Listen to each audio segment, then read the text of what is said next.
Un curso de milagros, libro de ejercicios, lección 196, cuya idea es únicamente a mí mismo a quien crucifico. 1. Cuando realmente hayas entendido esto y lo mantengas firmemente en tu conciencia, ya no intentarás hacerte daño ni hacer de tu cuerpo un esclavo de la venganza.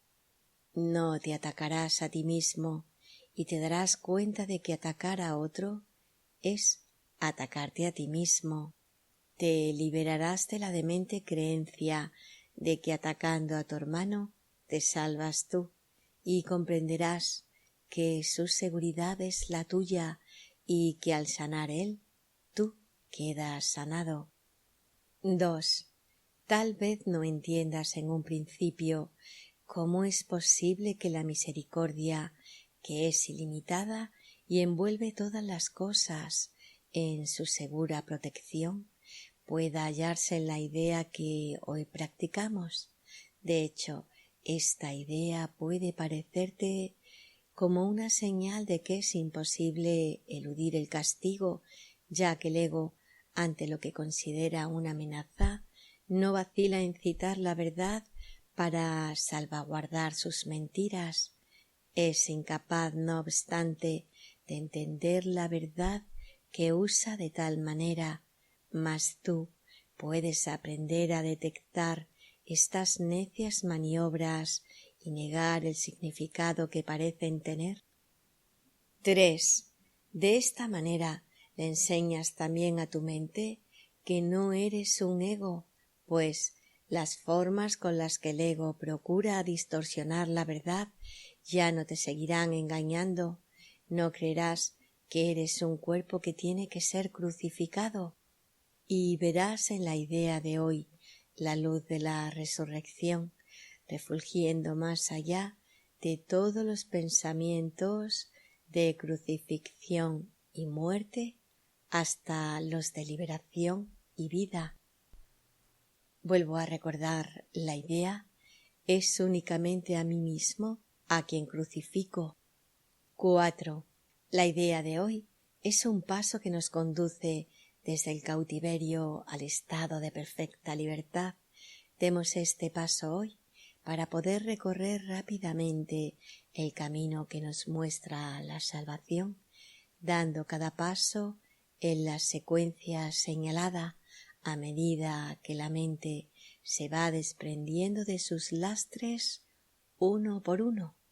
No necesitamos tiempo para esto, sino únicamente estar dispuestos, pues lo que parece requerir cientos de años puede lograrse fácilmente por la gracia de Dios en un solo instante.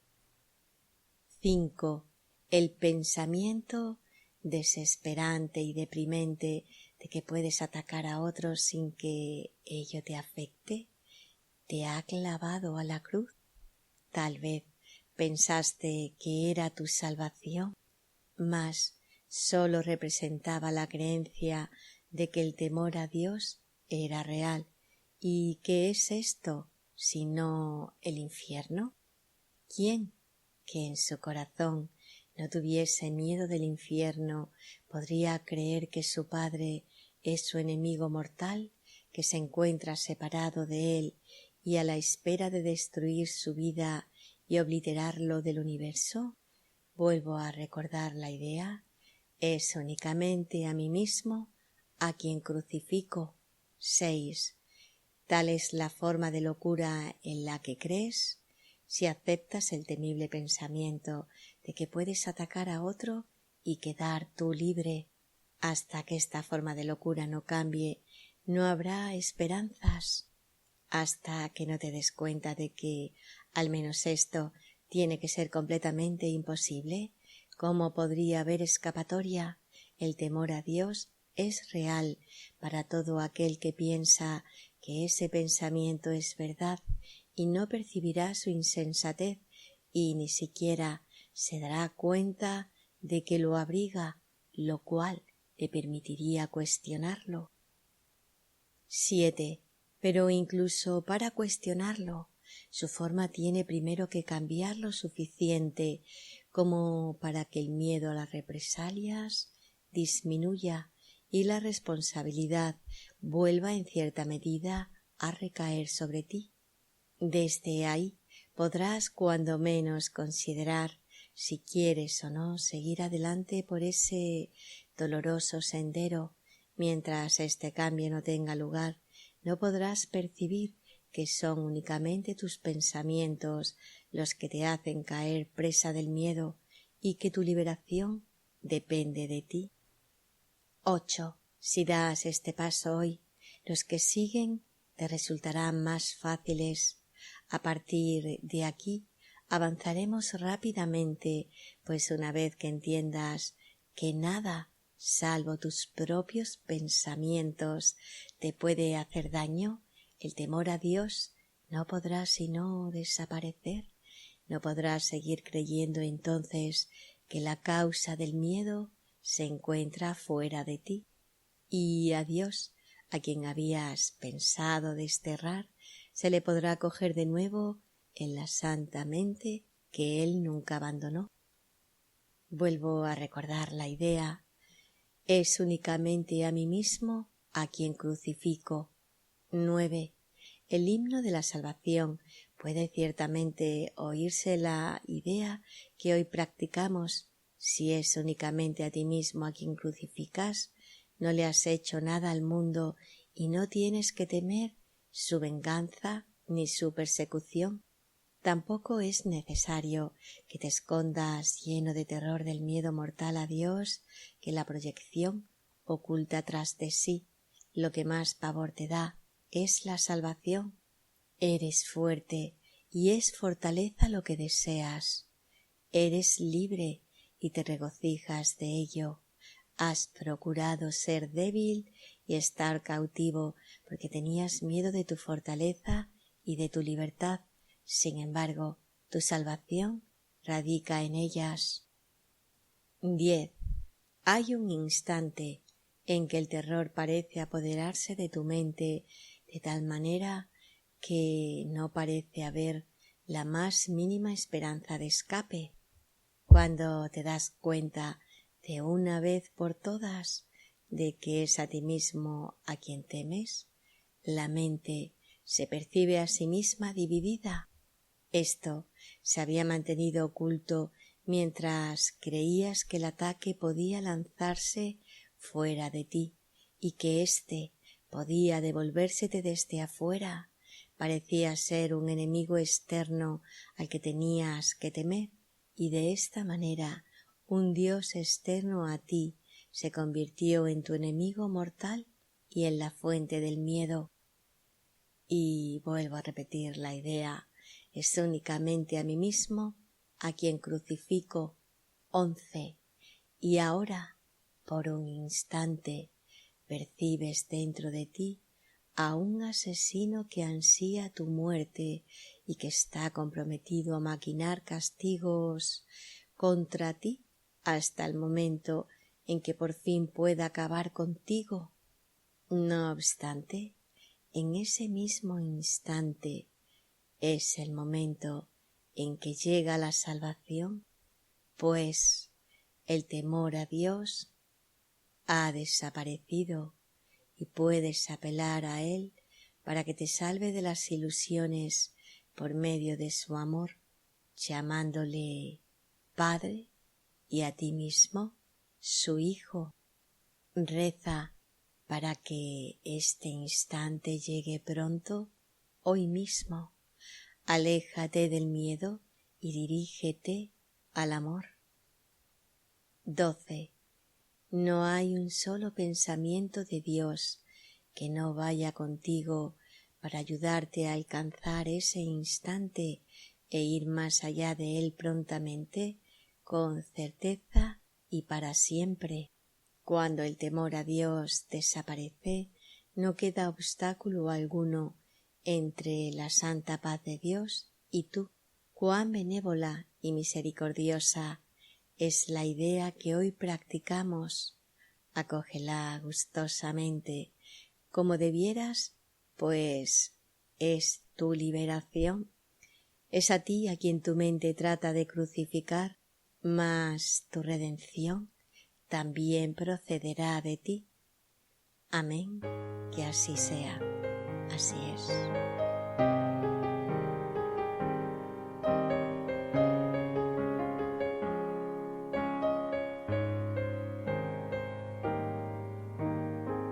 Lección 196, comentada por Ken Wapnick, cuya idea es únicamente a mí mismo a quien crucifico.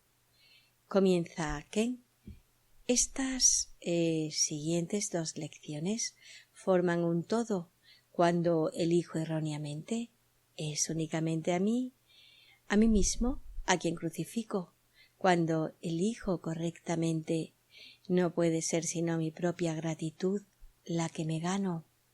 Un punto importante aquí es que el yo al que Jesús se refiere es el tomador de decisiones. Esto es cierto a lo largo de un curso de milagros, pero es especialmente importante en estas lecciones, que claramente ubican el problema en nuestras mentes, la cual es el asiento de la decisión. No hace falta decir que el significado de esto es que si mi decisión es ser crucificado, yo puedo revertirlo.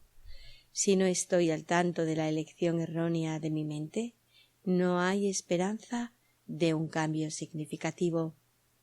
Esta lección también proporciona otro resumen de lo que me he referido como la estrategia de doble nivel o doble blindaje del ego. Una vez que el tomador de decisiones elige al ego sobre el Espíritu Santo, el temor del ego es que él, el Hijo de Dios, cambie de mentalidad y en ese instante santo el ego desaparezca. Como defensa, el ego elabora una estrategia brillante, el corazón de las enseñanzas de Jesús sobre el ego y un tema que se extiende a lo largo de estos volúmenes. El plan es hacer que el Hijo de Dios se quede sin mente, logrado una vez que se experimente a sí mismo como un cuerpo gobernado por un cerebro. Esto asegura la existencia continua de la individualidad y especialismo del ego al preservar la decisión original del Hijo en favor del ego, dado que ya no puede cambiar una mente que no sabe que tiene. El esquema del ego necesita convencer al Hijo de que su mente es un lugar peligroso para estar, lo que hace al fabricar un mito de la Trinidad impía. Lo recuerdo, el Hijo ha pecado contra Dios, merece ser castigado por su pecado, el significado de la culpa, y luego teme el inminente e inevitable ataque. De este modo, la mente se convierte en un campo de batalla letal en el que, si el Hijo permanece, seguramente será destruido. El primer escudo del olvido del ego es su Trinidad, que evita que el Hijo mire la verdad de la expiación dentro de su mente correcta. Una vez que se establece el peligro de la mente, el Hijo acepta que ya no puede permanecer allí con seguridad y se necesita un segundo escudo o nivel de defensa. El pecado, la culpa y el miedo se proyectan en los cuerpos, dando lugar a un mundo en el que vemos el pecado y la culpa a nuestro alrededor, pero no en nosotros mismos. Incluso si nos juzgamos a nosotros mismos como pecadores, no obstante, creemos que otra persona es responsable de nuestro estado caído. El miedo que originalmente estaba dentro de la mente ahora se percibe como externo.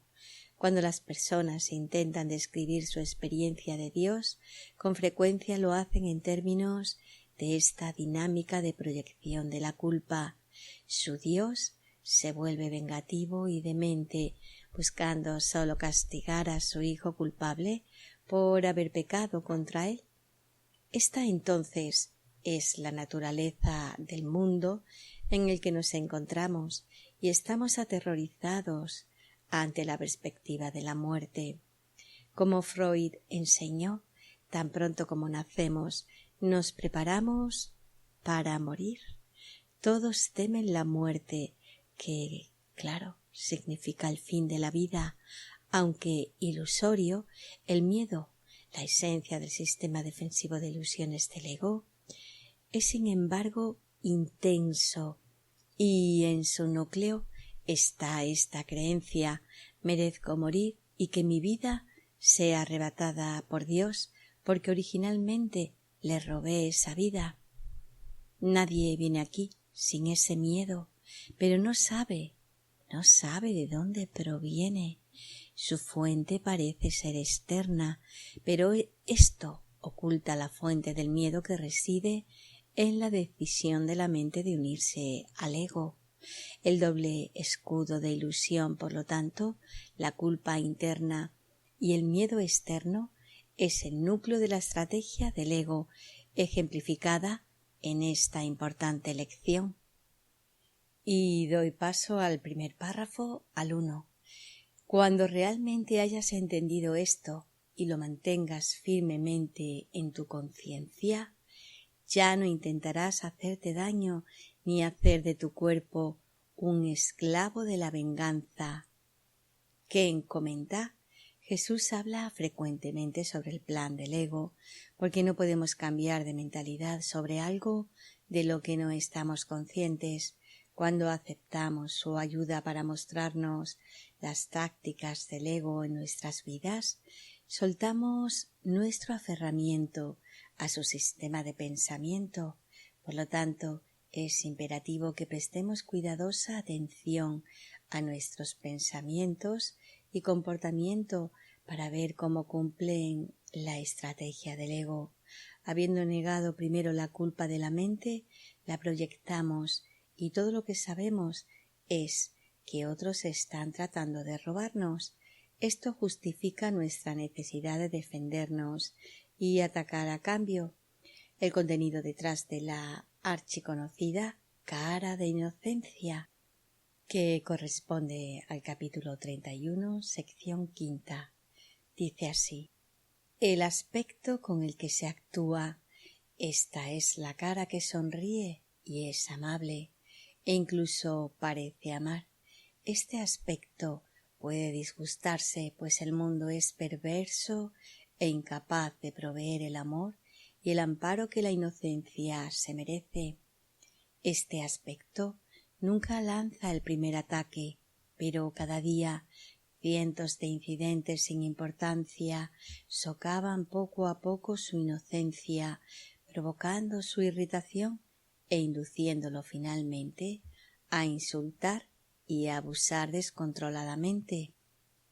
Continúa Ken. Por lo tanto, esta lección resalta la importancia de comprender que el ataque ocurre en la mente, el odio de los demás, el nuestro hacia ellos, y nuestro primer ataque, la separación de Dios.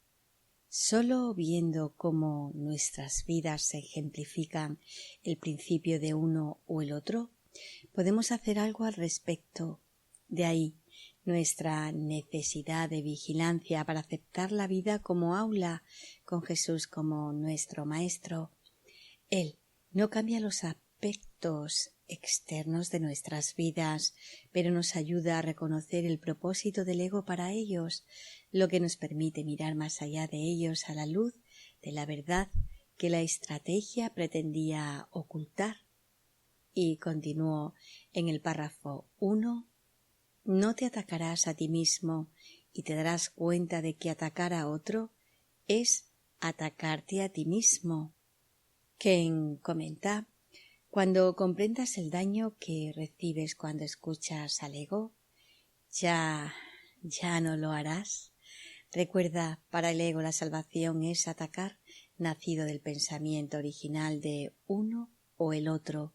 Si he de existir, Dios debe ser destruido. todos nuestros pensamientos y comportamientos de ataque específicos son fragmentos sombríos de este pensamiento. Una vez que nos demos cuenta de que el ataque no nos brinda felicidad, salvación o vida, sino miseria, dolor y muerte, cambiaremos de mentalidad y dejaremos de atacar a los demás porque ya no queremos atacarnos a nosotros mismos. Sin embargo, primero debemos ver lo que el ego no quiere que veamos, el ciclo de culpa, ataque y su efecto devastador sobre nosotros. Y paso a leer un pasaje del capítulo 15, sección 7.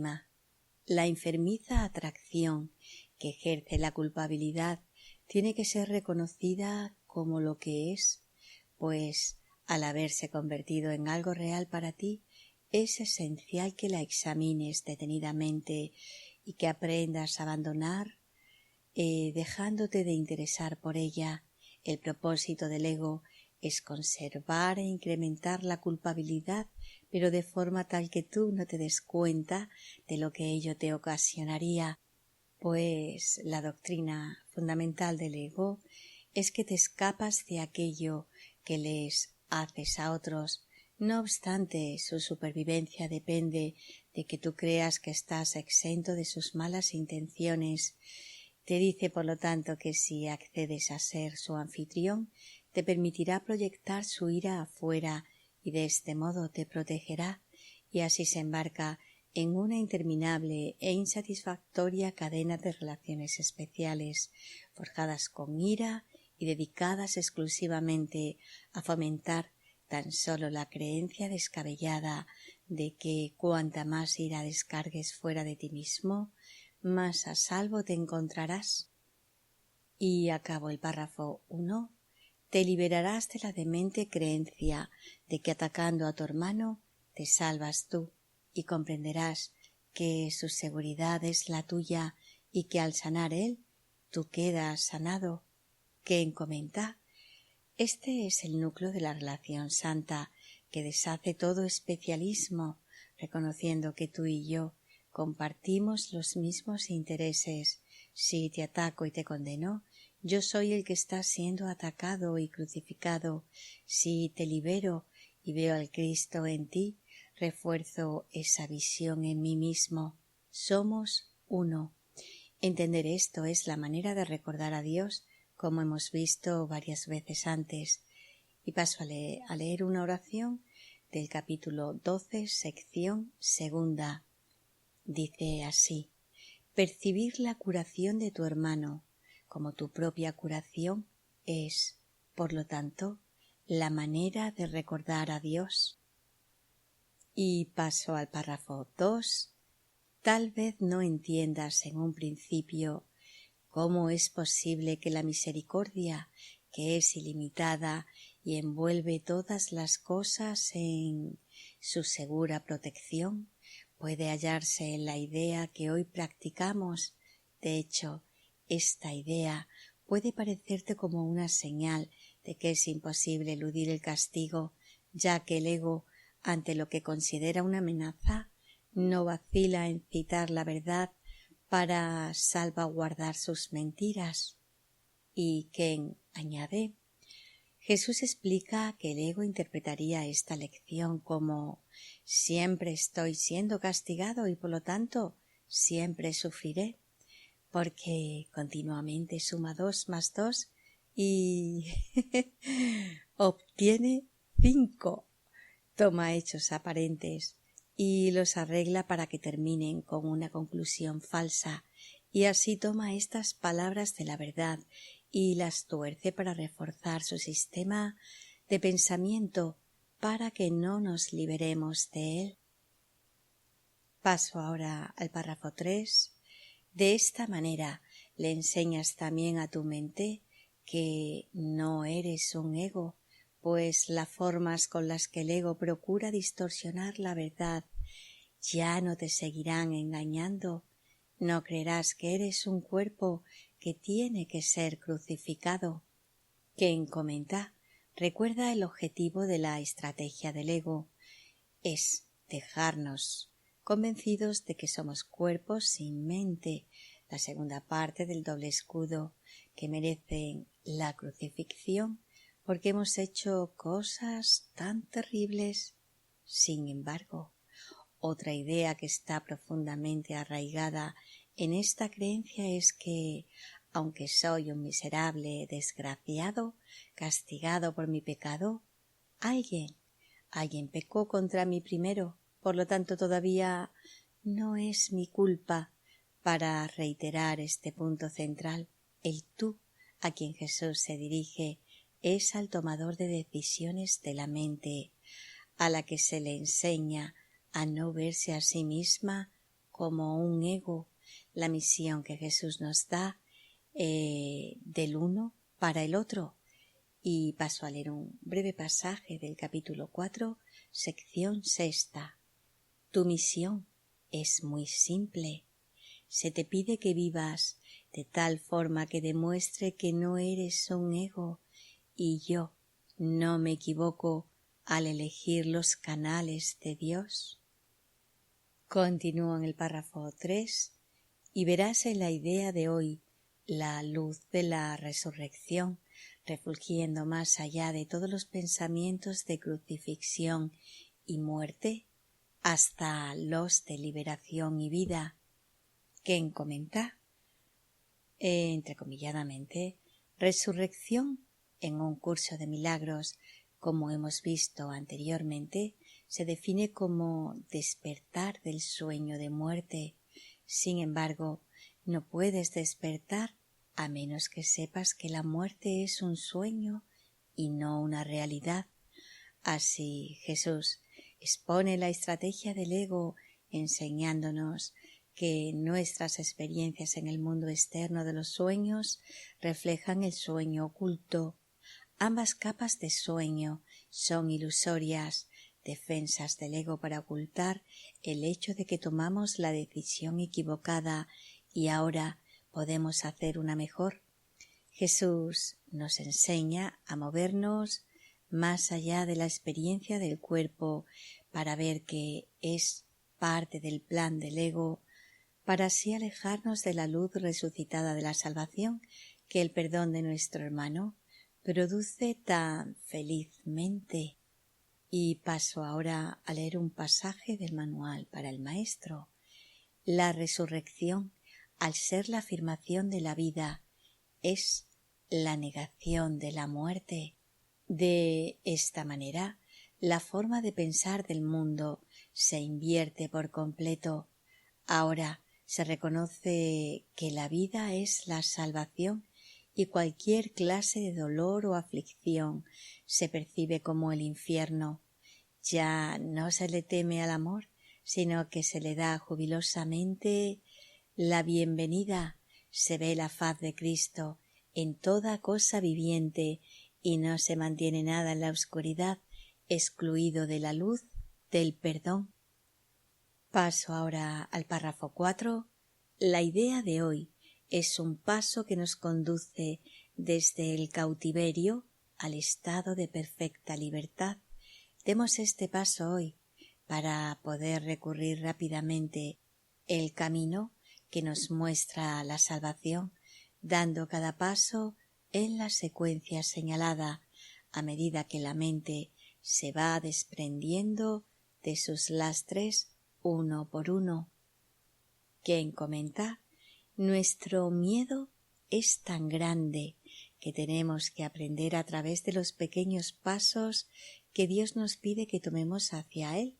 Cada paso es el mismo, pero hasta que generalicemos las lecciones de perdón y aceptemos que todo lo que pensamos es de mente, no podremos dejar ir el sistema de pensamiento del ego. Por lo tanto, hay necesidad de práctica y práctica diaria. La lección 197 será el segundo paso, pero hoy damos el primer paso en subir por la escalera que la separación nos hizo descender. Aún quedan muchos peldaños por recorrer, pero por fin hemos comenzado nuestro ascenso hacia un seguro despertar. Y así pasó a leer un pasaje del capítulo 28, sección 3. Lo que espera en perfecta certeza, más allá de la salvación, no nos concierne ahora, pues apenas has empezado a dejar que se te guíe en tus primeros e inciertos pasos de ascenso por la escalera que la separación te hizo descender. El milagro es lo único que debe concernirte ahora. Este es nuestro punto de partida y, habiendo comenzado el camino de ascenso hacia el despertar y el final del sueño, quedará libre y despejado. Continúo en el párrafo 4. No necesitamos tiempo para esto, sino únicamente estar dispuestos. Ken añade: es por eso que Jesús habla tan a menudo sobre una pequeña dosis de buena voluntad, lo cual necesitamos, porque hay una parte de nosotros que permanece tan poco dispuesta. Esa falta de voluntad nace de la necesidad de demostrar que tenemos razón y Él está equivocado. El sufrimiento, el nuestro y el de los demás, es la manera perfecta de demostrar que la pequeñez del ego ha suplantado la grandeza de Cristo. Y así paso a leer un pasaje del capítulo 15, sección 4. Tu práctica, por lo tanto, debe basarse en que estés dispuesto a dejar a un lado toda pequeñez. El instante en que la grandeza ha de descender sobre ti se encuentra tan lejos como tu deseo de ella. Mientras no la desees y en su lugar prefieras valorar la pequeñez, esa será la distancia a la que se encontrará de ti. En la medida en que la desees, en esa misma medida harás que se aproxime a ti.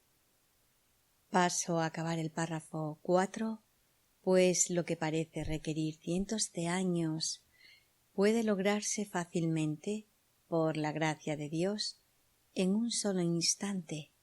Ken comenta: estrictamente hablando, eso debe leerse al elegir la gracia de Dios. De lo contrario, parecería que la gracia de Dios está presente a veces, pero no siempre. Sin embargo, aquí está implícito que la gracia de Dios está presente, pero debemos elegirla.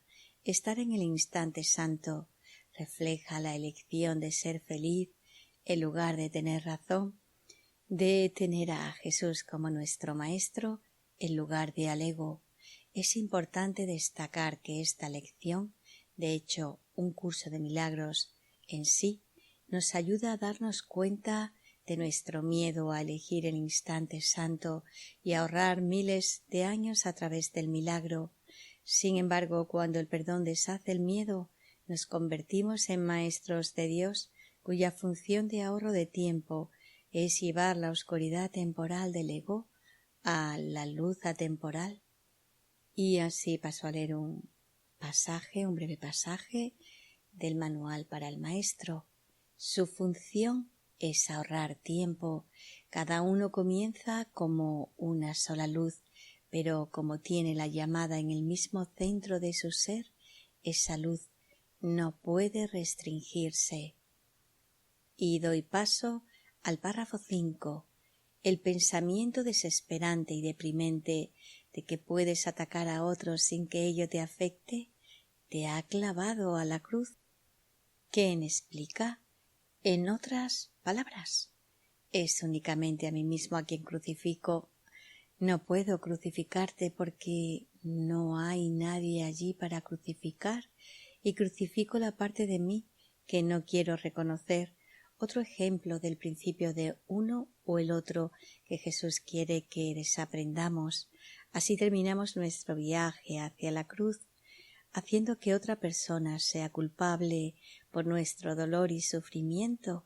El significado del siguiente pasaje, el cual corresponde al capítulo 4, introducción 3. El viaje a la cruz debería ser el último viaje inútil. No sigas pensando en él, sino dalo por terminado. Si puedes aceptarlo como tu último viaje inútil, serás libre también de unirte a mi resurrección. Hasta que no lo hagas, estarás desperdiciando tu vida, ya que ésta simplemente seguirá siendo una repetición de la separación, de la pérdida de poder, de los esfuerzos fútiles que el ego lleva a cabo en busca de compensación y, finalmente, de la crucifixión del cuerpo o muerte. Estas repeticiones continuarán indefinidamente hasta que voluntariamente se abandonen. No cometas el patético error de aferrarte a la vieja y rugosa cruz. El único mensaje de la crucifixión es que puedes superar la cruz. Hasta que no la superes, eres libre de seguir crucificándote tan a menudo como quieras. Este no es el Evangelio que quise ofrecerte. Continúo en el párrafo 5. Tal vez pensaste que era tu salvación. Ken comenta: desde el punto de vista del ego, el ataque original fue la salvación, salvó al ego. Obviamente creemos, y aún creemos, que el ataque es la salvación, de lo contrario no estaríamos aquí. Paso a leer un pasaje del capítulo 14, sección 3. Los que creen ser culpables reaccionarán ante la culpabilidad porque creerán que es la salvación y no se negarán a verla ni a ponerse de su parte. Creen que incrementar la culpabilidad es la manera de autoprotegerse. No lograrán comprender el simple hecho de que lo que no desean no puede sino hacerles daño. Continúa Ken: los que creen ser culpables reaccionarán ante la culpabilidad porque creerán que es la salvación y no se negarán a verla ni a ponerse de su parte. Creen que incrementar la culpabilidad es la manera de autoprotegerse. No lograrán comprender el simple hecho de que lo que no desean no puede sino hacerles daño. Continúo en el párrafo 5, mas sólo representaba la creencia de que el temor a Dios era real. ¿Y qué es esto sino el infierno? Ken comenta: nuestro temor a Dios prueba que hemos pecado. La separación es real y el sistema de pensamiento del ego es válido. Este miedo arraigado en el pensamiento ontológico de que atacamos a Dios se refleja en nuestras experiencias cuando atacamos. La idea en la oración 1, el pensamiento desesperante y deprimente de que puedes atacar a otros sin que ello te afecte, representa el efecto de esta creencia demente, y el infierno no es más que su efecto sombrío, el justo castigo por el pecado, el nuestro o el de otro. Por lo tanto, tenemos a Dios como la máxima protección para nuestro falso yo, la defensa contra nuestra realidad. Y paso a leer un pasaje del capítulo 9, sección 1. Tener miedo de la voluntad de Dios es una de las creencias más extrañas que la mente humana jamás haya podido concebir. Esto no habría podido ocurrir a no ser que la mente hubiese estado ya tan profundamente dividida que le hubiese sido posible tener miedo de lo que ella misma es. La realidad solo puede ser una amenaza para lo ilusorio, ya que lo único que la realidad puede defender es la verdad. El hecho mismo de que percibas la voluntad de Dios, que es lo que tú eres, como algo temible, demuestra que tienes miedo de lo que eres. Lo que parece ser el temor a Dios es en realidad el miedo a tu propia realidad. Acabo el párrafo 5. ¿Quién que en su corazón no tuviese miedo del infierno podría creer que su padre es su enemigo mortal, que se encuentra separado de él y a la espera de destruir su vida y obliterarlo del universo? Ken añade: Jesús claramente habla de todos nosotros, seamos o no conscientes de este pensamiento. El hecho mismo de que creemos que podemos sobrevivir solo respirando, comiendo y satisfaciendo nuestras necesidades de especialismo es una prueba de que creemos que existimos, lo que significa que existimos a expensas de Dios. Así todos esperamos la furia y la venganza de Dios, siendo vencidos con la carga de nuestra temida y segura destrucción. Y paso así al párrafo 6. Tal es la forma de locura en la que crees, si aceptas el temible pensamiento de que puedes atacar a otro y quedar tú libre. Ken comenta: cada vez que te encuentras queriendo ser feliz a costa de alguien, deleitándote en el error doloroso de otro o sintiéndote justificado en tus críticas a otros, reflejas el pensamiento subyacente de locura que dice que Dios es tu enemigo.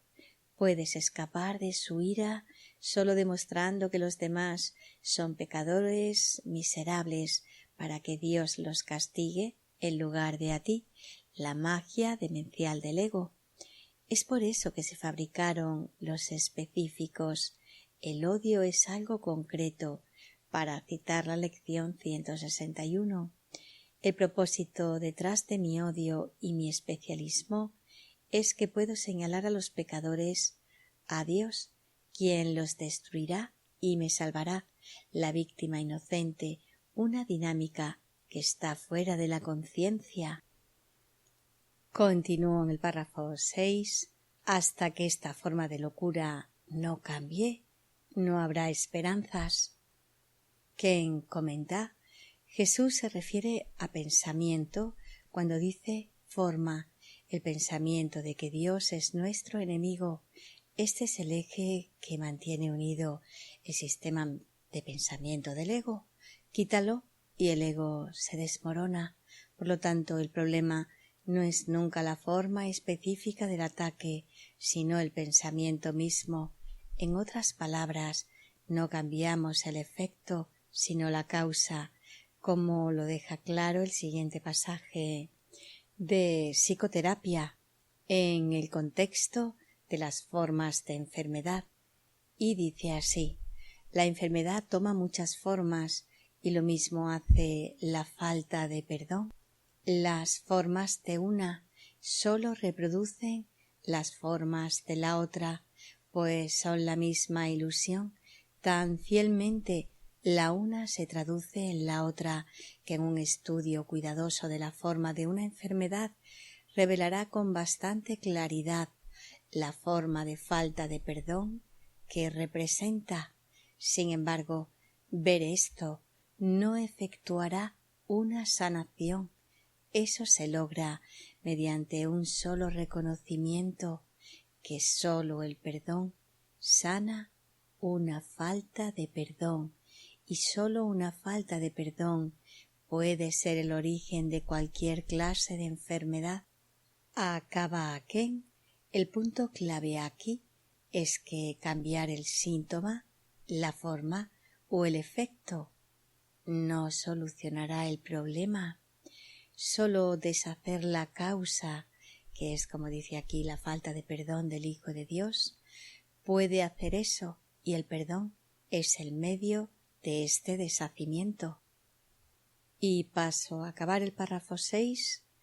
Hasta que no te des cuenta de que, al menos esto, tiene que ser completamente imposible, ¿cómo podría haber escapatoria?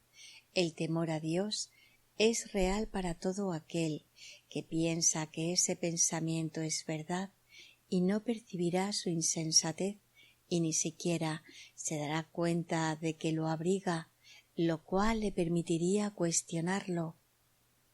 Ken comenta: Jesús nos pide una vez más que entendamos su mensaje, por lo tanto hay un texto que hay que estudiar.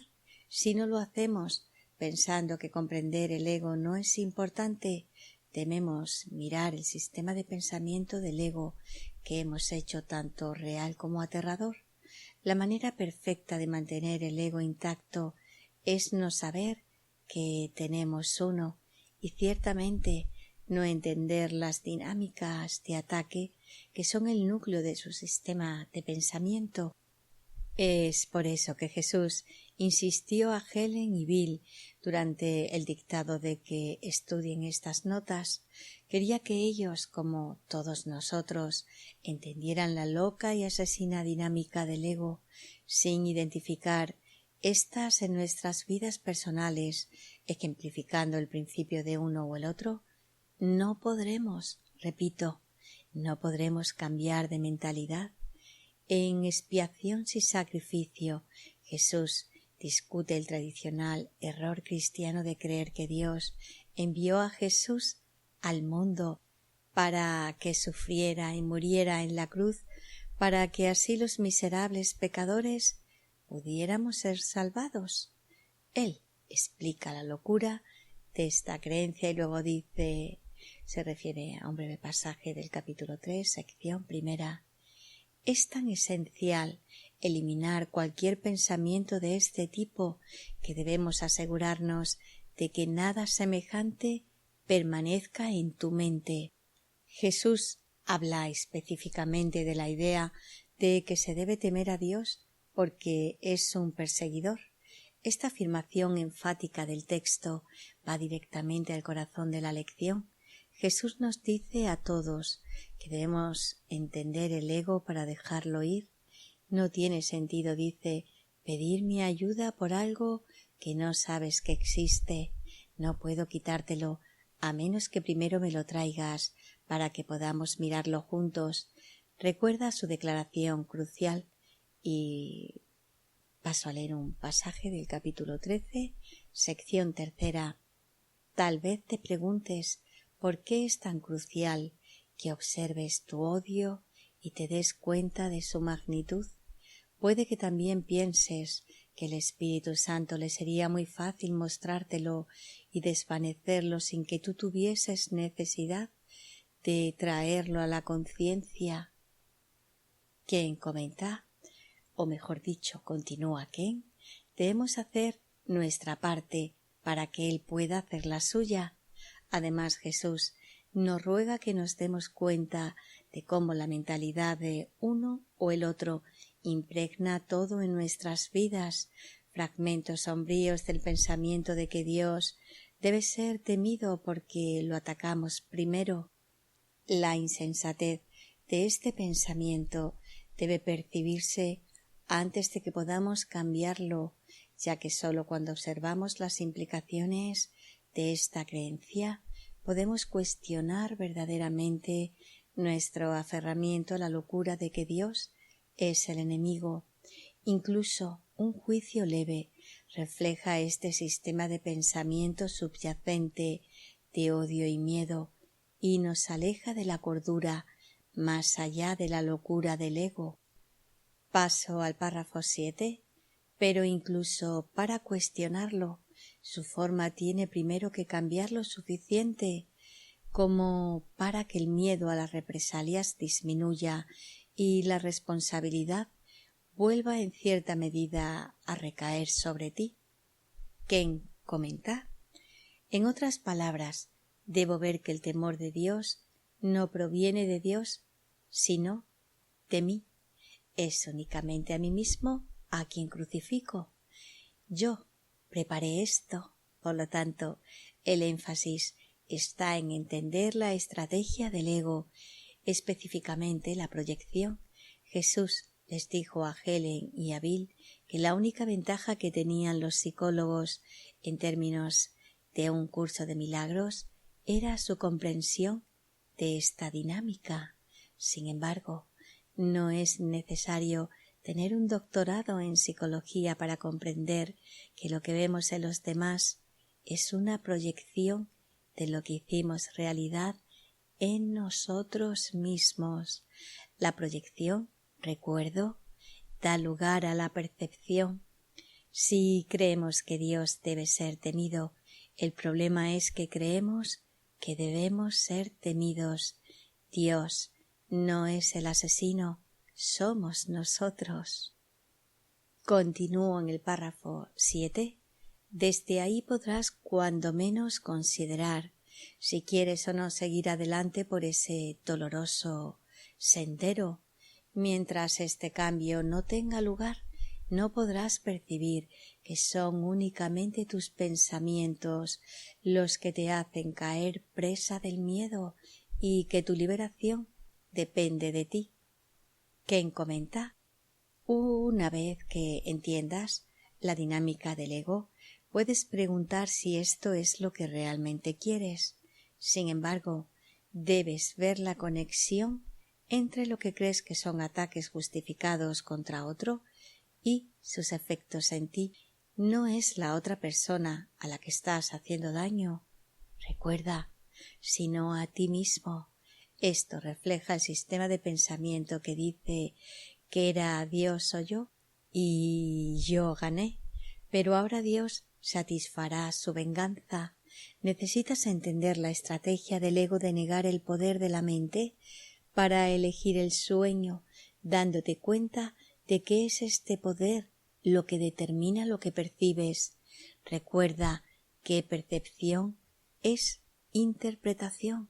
Si sientes que las personas te están tratando injustamente, es porque quieres que te traten injustamente, independientemente de lo que hagan o de lo que digan.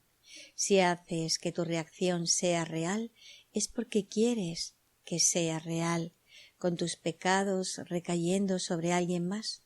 Esta lección, por lo tanto, te ayuda a darte cuenta de que al atacar a otros, te atacas y te aprisionas en secreto. Sin embargo, debido a que elegiste el ataque, puedes elegir en contra de él. Y así paso a leer un pasaje del capítulo 11, sección 5. Cada hermano con quien te encuentras se convierte en un testigo de Cristo o del ego, dependiendo de lo que percibas en él. Todo el mundo te convence de lo que quieras percibir y de la realidad del reino en favor del cual has decidido mantenerte alerta. Todo lo que percibes da testimonio del sistema de pensamiento que quieres que sea verdadero. Cada uno de tus hermanos tiene el poder de liberarte si tú decides ser libre. No puedes aceptar falsos testimonios acerca de un hermano a menos que hayas convocado falsos testigos contra él. Si no te habla de Cristo, es que tú no le hablaste de Cristo a él. No oyes más que tu propia voz, y si Cristo habla a través de ti, le oirás. Acaba Ken. Por lo tanto, soy mi propio carcelero y prisionero, y también liberador. Paso al párrafo 8. Si das este paso hoy, los que siguen te resultarán más fáciles. Ken añade: nuestra liberación depende de nosotros, al igual que nuestra experiencia de crucifixión. Este primer paso implica aceptar esto como un hecho. Continúo en el párrafo 8. A partir de aquí avanzaremos rápidamente, pues una vez que entiendas que nada, salvo tus propios pensamientos, te pueden hacer daño, el temor a Dios no podrá sino desaparecer. No podrás seguir creyendo entonces que la causa del miedo se encuentra fuera de ti. Ken comenta: cuando entiendas la estrategia de doble escudo del ego, te darás cuenta de que lo que percibes afuera, el hecho de ser lastimado por otros, el primer escudo, proviene de una creencia en el pecado. El segundo escudo, que también es una invención. De hecho, puedo ser herido, pero solo por mis pensamientos. Dentro del sueño tienen un tremendo poder sobre mí y sobre todos los demás. Pero cuando estoy con Jesús, fuera del sueño, me doy cuenta de la falta de poder de estos pensamientos que realmente no son nada. Si es así, yo como entidad separada tampoco soy nada, por lo tanto no he pecado contra Dios y no tengo ninguna culpa que me haga temer su castigo. Ten en cuenta estos comentarios sobre el uso del miedo por parte del ego para atraparnos en su sistema de pensamiento de separación, pero sin permitirnos percibir su engaño. Y paso a leer un pasaje del capítulo 11, sección 5. Minimizar el miedo, pero no deshacerlo, es el empeño constante del ego y es una capacidad para la cual demuestra ciertamente gran ingenio. ¿Cómo iba a poder predicar separación a menos que la reforzase con miedo? ¿Y seguirías escuchándole si reconocieses que eso es lo que está haciendo? Acabó el párrafo 8. Y a Dios, a quien habías pensado desterrar, se le podrá coger de nuevo en la santa mente que Él nunca abandonó. Quien comenta: hemos desterrado a Dios y por eso elegimos darle la bienvenida. Vimos en la lección 194 cómo el ego busca convencernos de que no podemos confiar en Dios. Jesús nos dice que podemos, porque su amor no nos hará daño ni exigirá sacrificio. Pensar eso sería pura locura, nacido de la necesidad de demostrar que Jesús está equivocado y nosotros tenemos razón. Qué contentos estamos de saber que Dios no ha cambiado, ya que su amor nos llama suavemente a regresar a Él y a nuestro ser. Paso a leer un pasaje de psicoterapia. Vengan a mí, mis niños, una vez más, sin tales pensamientos retorcidos en sus corazones. Aún son santos con la santidad que los creó en perfecta impecabilidad y aún los rodea con los brazos de la paz. Son aquel a quien su Padre ama, quien nunca abandonó su hogar ni vagó por un mundo salvaje con los pies sangrantes y con un pesado corazón endurecido contra el amor que es la verdad en ustedes. Doy paso al párrafo 9. El himno de la salvación puede ciertamente oírse en la idea que hoy practicamos. Si es únicamente a ti mismo a quien crucificas, no le has hecho nada al mundo y no tienes que temer su venganza ni su persecución. ¿Quién comenta? Esto tiene sentido solo cuando te apartas de la interpretación del ego y sales con Jesús del sueño. Dentro del sueño, crucificarte a uno mismo significa todo, pero fuera de él no puedes dejar de escuchar el himno de la salvación en el instante santo cuando te das cuenta de que no sucedió nada dentro de ti ni a Dios y por lo tanto no le hiciste nada al mundo. Tu pecado, en otras palabras, no tuvo ningún efecto. Así, en Los regalos de Dios de Helen nos canta suavemente esta canción de paz. Hay un canto debajo del mundo que lo sostiene y entra detrás de todos los pensamientos retorcidos y viene a enderezarlos. Hay una melodía ancestral que todavía mora en cada mente y canta a la paz, a la eternidad y a todas las cosas silenciosas que Dios creó. Los ángeles cantan con alegría y te ofrecen su canto porque es tuyo. Canta sin cesar. El Hijo de Dios nunca puede cantar solo. Su voz es compartida por todo el universo. Es el llamado a Dios y respondido por su voz misma. Continúo en el párrafo 9. Tampoco es necesario que te escondas, lleno de terror del miedo mortal a Dios que la proyección oculta tras de sí. Lo que más pavor te da es la salvación. Quien comenta, ya hemos citado de el miedo a la redención, que explica cómo nuestro verdadero miedo es del amor. Mientras nos identificamos con la individualidad del ego, temeremos ser salvos de la culpa, porque esto significa que nos damos cuenta de que estábamos equivocados, que el Espíritu Santo tenía razón y que el sistema de pensamiento de separación del ego se basaba en una mentira. Aquí está el pasaje de nuevo. Y se refiere a un pasaje del capítulo 13, sección 3.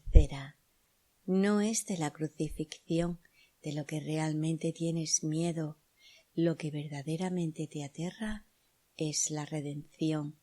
Bajo los tenebrosos cimientos del ego yace el recuerdo de Dios, y de eso es de lo que realmente tienes miedo, pues este recuerdo te restituiría instantáneamente al lugar donde te corresponde estar, del cual te has querido marchar. El miedo al ataque no es nada en comparación con el miedo que le tienes al amor.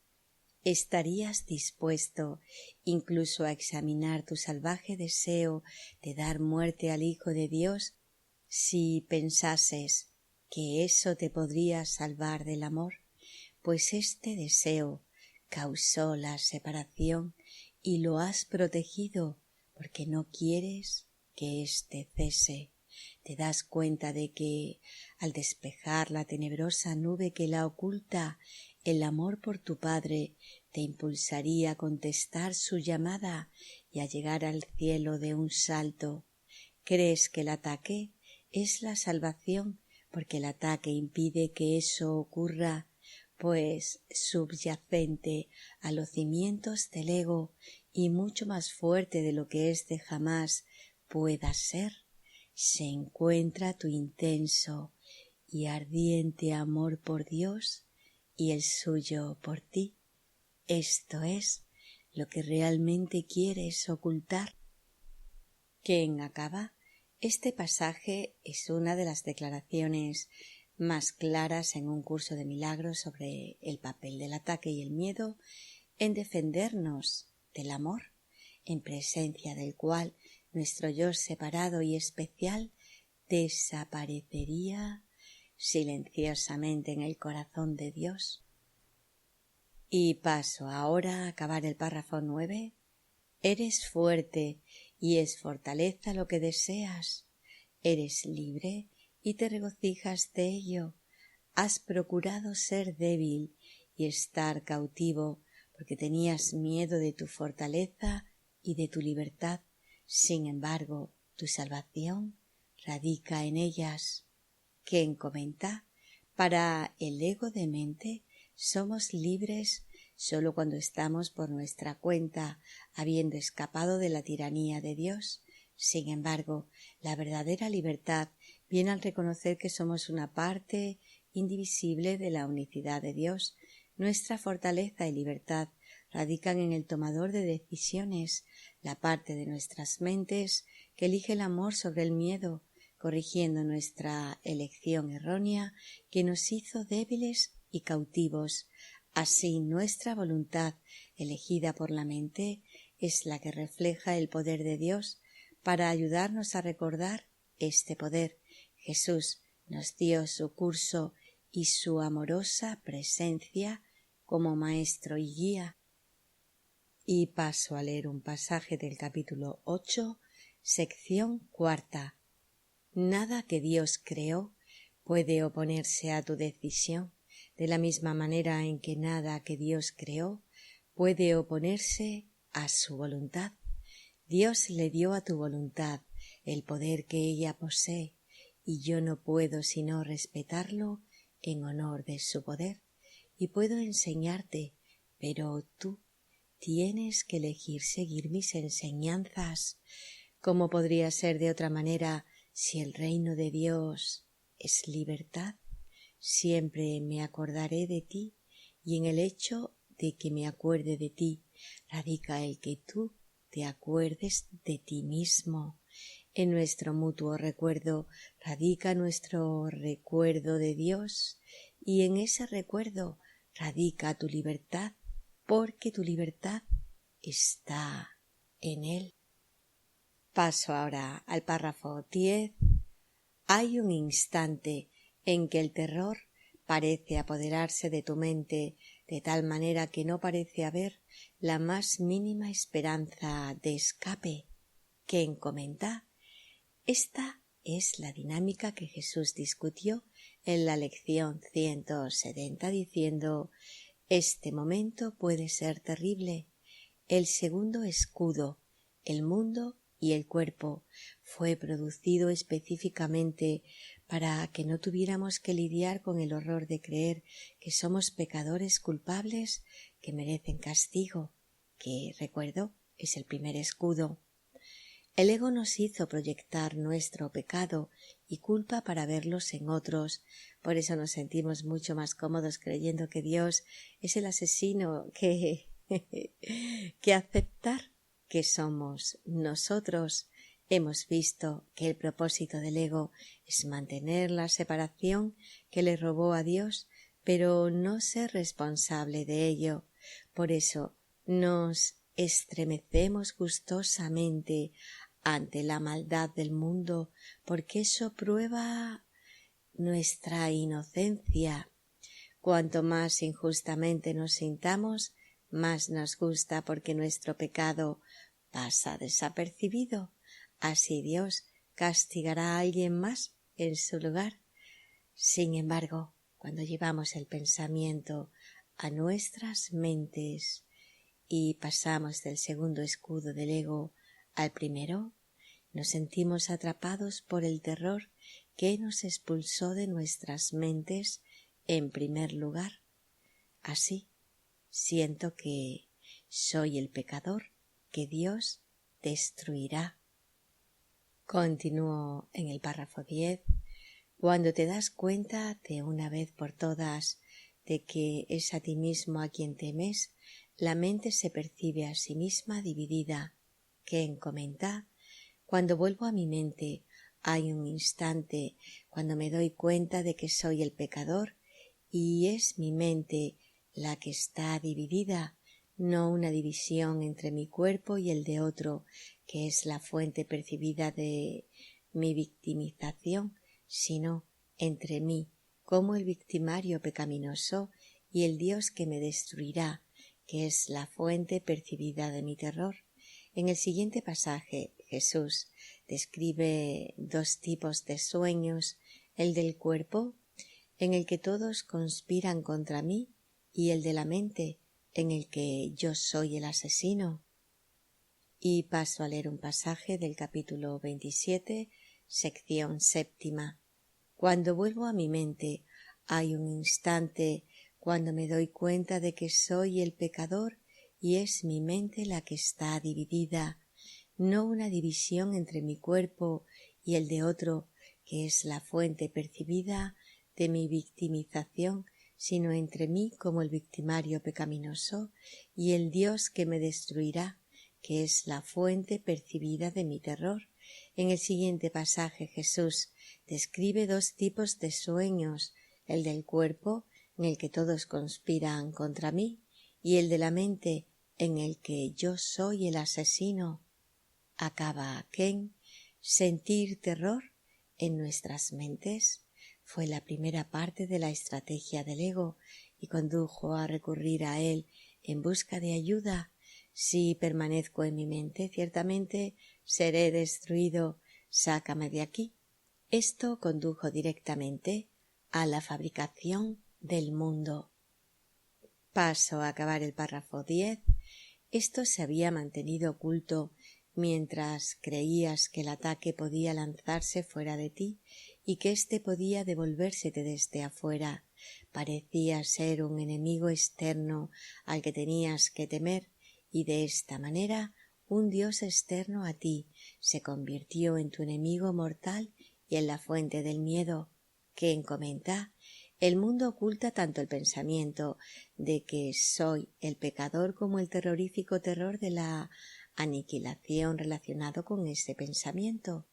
El mundo de los específicos se fabricó precisamente para que percibiéramos el asesino fuera y no dentro, como vimos en la lección 161. Paso ahora al párrafo 11. Y ahora, por un instante, percibes dentro de ti a un asesino que ansía tu muerte y que está comprometido a maquinar castigos contra ti hasta el momento en que por fin pueda acabar contigo. ¿Quién comenta? Este es el instante profano del ego y el asesino somos nosotros mismos, la parte cindida que no queremos ver. En otras palabras, otro no está sosteniendo un revólver contra mi cabeza, yo lo estoy haciendo. Y si permanezco en mi mente, el ego me dice que ciertamente seré destruido. Recuerda que el pecado, la culpa y el miedo, la Trinidad impía, son una invención, aunque parezcan muy reales. Si pudiéramos permanecer con ellos un instante más, entenderíamos el secreto ahora familiar de la salvación. Y paso a leer un pasaje del capítulo 27, sección 8. El secreto de la salvación no es sino este, que eres tú el que se está haciendo todo esto a sí mismo. No importa cuál sea la forma del ataque, eso sigue siendo verdad. El Espíritu Santo repetirá esta lección inclusiva de liberación hasta que la aprendas, independientemente de la forma de sufrimiento que te esté ocasionando dolor. Esta simple verdad será su respuesta, sea cual sea el dolor que lleves ante él, pues esta respuesta elimina la causa de cualquier forma de pesar o dolor y comprenderás que los milagros reflejan esta simple afirmación. Yo mismo fabriqué esto y es esto lo que quiero deshacer. Continúo en el párrafo 11. No obstante, en ese mismo instante es el momento en que llega la salvación. ¿Quién comenta? En el instante santo observamos con Jesús el instante profano de pecado, culpa y miedo del ego, la fuente del tiempo lineal. En su gentil perdón nos damos cuenta de que lo inventamos todo, no sólo el universo material y nuestros cuerpos, sino el sistema de pensamiento que los originó. El odio del mundo es ilusorio, como lo es el odio hacia nosotros mismos, hecho con el propósito específico de evitar que cambiemos de mentalidad y que elijamos la expiación. Es por eso que es imperativo entender la estrategia del ego y sus principios y ver su aplicación en nuestras vidas. Cuando salimos del sueño del ego con Jesús, Él explica las dinámicas del ego para que entendamos que lo que vemos afuera es un espejo de lo que primero hicimos realidad dentro, una ilusión que se refleja a sí misma en la ilusión. En el instante santo reconocemos la naturaleza ilusoria del sistema defensivo del ego en contra de elegir el amor y nuestro simple error al elegir en contra de él en primer lugar. En ese reconocimiento el ego desaparece en la nada de la que provino, como ahora leemos. Y se refiere a la siguiente frase del párrafo 11. Pues el temor a Dios ha desaparecido y puedes apelar a Él para que te salve de las ilusiones por medio de su amor, llamándolo Padre y a ti mismo su Hijo. ¿Quién comenta? Así desaparecen las imágenes de mi yo separado y un Dios iracundo. Este deshacimiento se pone en marcha al pedirle ayuda a Jesús para cambiar la percepción de mi relación especial. Comienzo donde estoy, en medio de mi especialismo, y miro al mundo de otra manera. Mientras lo hago, empiezo a entender cómo cada una de las relaciones es un aspecto del ingenioso complot del ego para evitar que despierte en Dios como su hijo amado. Sin embargo, no puedo llamarme su hijo a menos que incluya a todos mis hermanos. Esta necesidad de excluir partes de la filiación refuerza el miedo a las represalias, el fragmento sombrío del temor al castigo de Dios, que es la defensa principal del ego contra nuestra unión con su amor. Este pasaje de la clausura de la brecha expresa la integridad de la filiación y su unidad con Dios y la necesidad del ego de erigir una brecha de odio por protección. Paso ahora a leer un pasaje del capítulo 29, sección primera. No hay tiempo, lugar ni estado del que Dios esté ausente. No hay nada que temer. Es imposible que se pudiese concebir una brecha en la plenitud de Dios. La transigencia que la más insignificante y diminuta de las brechas representaría en su amor eterno es completamente imposible, pues ello querría decir que su amor puede albergar una sombra de odio, que su bondad puede a veces trocarse en ataque y que en ocasiones él podría perder su infinita paciencia. Esto es lo que crees cuando percibes una brecha entre tu hermano y tú. ¿Cómo ibas a poder entonces confiar en Dios? Pues su amor debe ser un engaño. Sé precavido entonces, no dejes que se te acerque demasiado y mantén una brecha entre su amor y tú, a través de la cual te puedes escapar en caso de que tengas necesidad de huir. Aquí es donde más claramente se puede ver el temor a Dios, pues el amor es traicionero para aquellos que tienen miedo, ya que el miedo y el odio siempre van de la mano. Todo aquel que odia tiene miedo del amor y por lo tanto no puede sino tener miedo de Dios.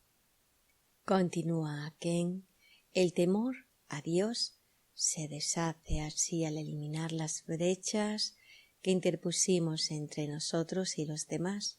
El perdón es el medio de Jesús para descorrer el velo final y llevarnos a casa junto con todos nuestros hermanos. Recordemos este hermoso pasaje de la discusión del último obstáculo a la paz y corresponde al capítulo 19, sección cuarta.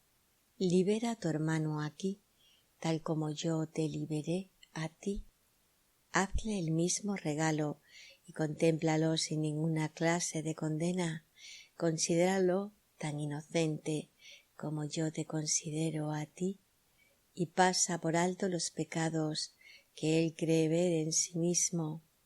De esta manera allanaremos juntos el camino que conduce a la resurrección del Hijo de Dios y le permitiremos elevarse de nuevo al feliz recuerdo de su Padre, quien no conoce el pecado ni la muerte, sino sólo la vida eterna.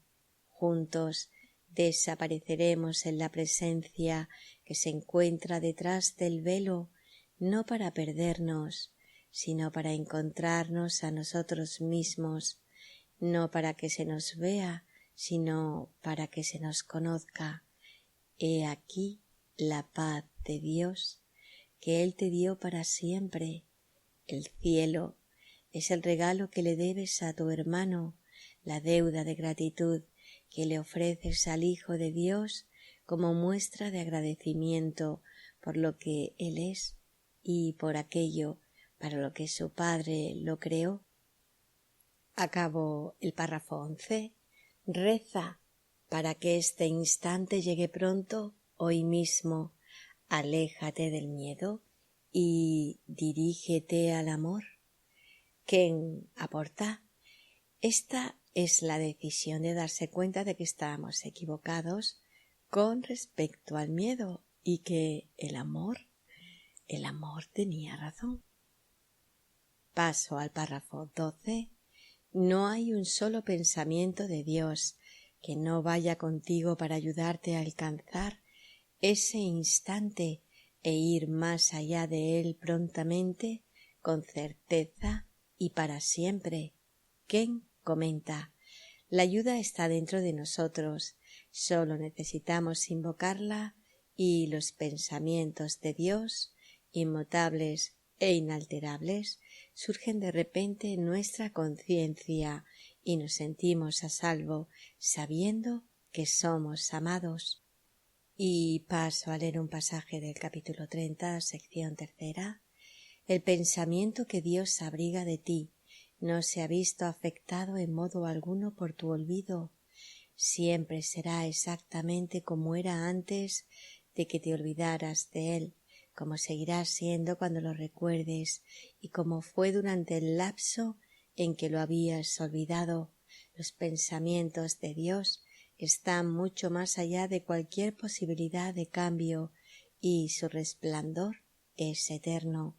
No están esperando a nacer, sino a que se les dé la bienvenida y se les recuerde. Continúo en el párrafo 12. Cuando el temor a Dios desaparece, no queda obstáculo alguno entre la santa paz de Dios y tú. Ken comenta: cuando nuestro temor a Dios haya desaparecido, la culpa y el pecado también deben desaparecer, dejando solo la paz y el amor del cielo, como leemos en este pasaje inspirador y felizmente familiar, y corresponde al capítulo 26, sección 4. El santo lugar en el que te encuentras no es más que el espacio que el pecado dejó vacante. En su lugar ves alzarse ahora la faz de Cristo. ¿Quién podría contemplar la faz de Cristo y no recordar a su Padre tal como éste realmente es?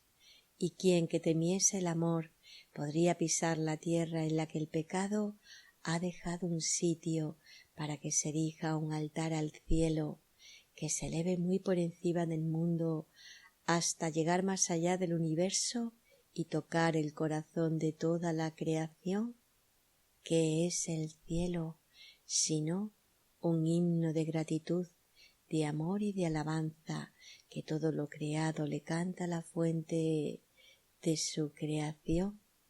El más santo de los altares se erige donde una vez se creyó reinaba el pecado, y a él vienen todas las luces del cielo para ser reavivadas y para incrementar su gozo, pues en este altar se les restituye lo que habían perdido y recobran todo su fulgor.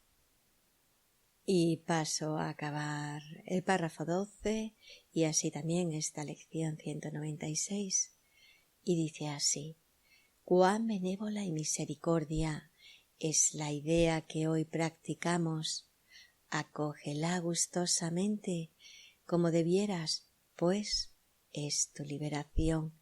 Es a ti a quien tu mente trata de crucificar, mas tu redención también procederá de ti. Ken comenta: una vez más, el tú es la parte tomadora de decisiones de la mente. Para el ego, una lección como esta añade aún más combustible a sus fuegos de culpa y miedo. Para nuestras mentes correcta, sin embargo, es nuestra liberación y nuestra redención, como nos dice este último pasaje. De hecho, nosotros somos responsables de todo, pero este todo no es realmente nada.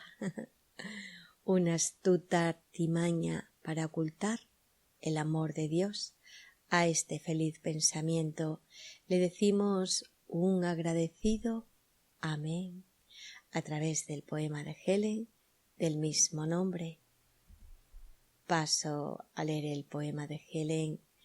El amor no crucifica, solo salva. El Hijo de Dios no puede ser herido, que no piense que es esclavo del tiempo del castigo. Creado por el amor, su cabeza resplandeciente y su amoroso corazón sólo pueden salvar el mundo. ¿Quién sino su Hacedor puede redimirlo? ¿Qué excepto que la palabra de la verdad puede liberar a quien él encarcela? Que sea él mismo, y ninguna estrella puede perder un solo destello o parpadear en una galaxia incierta sin un propósito y sin una causa. No hay brizna de hierba que no se eleve perfectamente de la tierra hacia el cielo, y ningún pecado parece retener en las sombras a quien todo el cielo ama. Dios no crucifica, Él simplemente es.